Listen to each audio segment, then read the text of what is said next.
రెండో విషయం ముఖ్యమంత్రి గారు మాట్లాడుతూ నేను శాసనసభ్యుడు కాకుండా మంత్రిని చేసిన ఘనత కాంగ్రెస్ పార్టీదని వారు మాట్లాడినారు. ఆ కాంగ్రెస్ పార్టీని అధికారంలో తెచ్చిన ఘనత టీఆర్ఎస్ పార్టీది.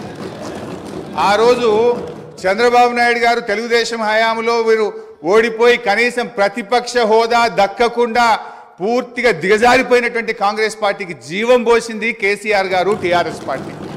ఎందుకంటే నేను ఆ రోజు ప్రణబ్ ముఖర్జీ గారితో హిమాచల్ భవన్లో చర్చలు జరిగినప్పుడు కీర్తిశేషులు వెంకటస్వామి గారు, గౌరవనీయులు మాజీ ఎంపీ సురేందర్ రెడ్డి గారు, కేసీఆర్ గారు, ఆలే నరేంద్ర గారు, నేను ఆ చర్చల్లో ఉన్నాను. కేసీఆర్ గారు ఆ రోజు మాట్లాడుతూ ఆ అలయన్స్ చర్చలు జరిగినప్పుడు తప్పకుండా ఈ రాష్ట్రంలో కాంగ్రెస్ పార్టీ అధికారంలోకి తెస్తాం, దేశంలో కూడా అధికారంలోకి వస్తుందంటే ఆ రోజు ప్రణబ్ ముఖర్జీ గారు మాజీ రాష్ట్రపతి గారు అన్న మాట I was part of the discussion.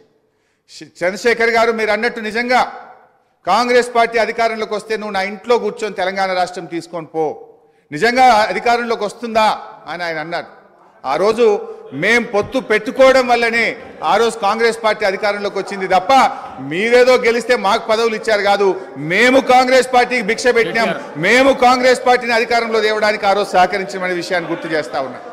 అధ్యక్ష, కేసీఆర్ గారి గురించి కూడా వారు మాట్లాడినారు. Just I'm trying to set right the record. నేను స్పీచ్ ఇవ్వడం లేదు, స్పీచ్ ఇచ్చినప్పుడు నేను ఇంకా చాలా విషయాలు చెప్తా, ఓన్లీ రికార్డ్ సెట్ రైట్ చేసే ప్రయత్నం చేస్తున్నా. వారు ఏం మాట్లాడినారంటే కేసీఆర్ గారిని మేము ఎంపీ చేసినామని చెప్పి మాట్లాడుతున్నారు. కేసీఆర్ ఆ రోజు కాంగ్రెస్ పార్టీతో పొత్తు పెట్టుకున్నప్పుడు కేసీఆర్ గారి గురించి ఒకటే విషయం చెప్పి నేను ముగిస్తా అధ్యక్ష. ఓన్లీ వన్ మినిట్ అధ్యక్ష, 1 minute అధ్యక్ష. ఆ రోజు 1 minute అధ్యక్ష. Only I'm trying to set right the record. నేను స్పీచ్ ఇవ్వట్లేదు, రికార్డు కరెక్షన్ మాత్రం. ఒక్కటే నిమిషం అధ్యక్ష, సీనియర్ శాసనసభ్యులు ఒక్కటే నిమిషం అధ్యక్ష. I will take only 1 minute. I will take only 1 minute అధ్యక్ష. ఆ రోజు నిజంగానే కేంద్రంలో ఆ రోజు కాంగ్రెస్ పార్టీ అధికారంలోకి వచ్చినప్పుడు సోనియా గాంధీ గారి అధ్యక్షంలో యూపీఏ సమావేశం జరిగింది.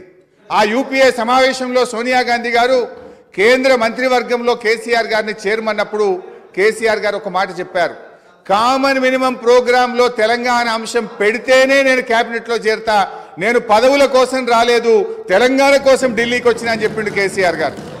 ఆ రోజు కామన్ మినిమం ప్రోగ్రాంలో పెట్టి ఉభయ సభలను రాష్ట్రపతి గారు ఉద్దేశించిన సభలో రాష్ట్రపతి గారు తెలంగాణ రాష్ట్ర ఏర్పాటును సంప్రదింపుల ద్వారా చేస్తామని చెప్పించింది కేసీఆర్ గారు. ఆ రోజు షిప్పింగ్ పోర్ట్ఫోలియో ఇస్తే అధ్యక్ష, షిప్పింగ్ పోర్ట్ఫోలియో ఇస్తే అధ్యక్ష, ఒక్కటే నిమిషం, ఆ రోజు డిఎంకే పార్టీ మాకు షిప్పింగ్ పోర్ట్ఫోలియోగా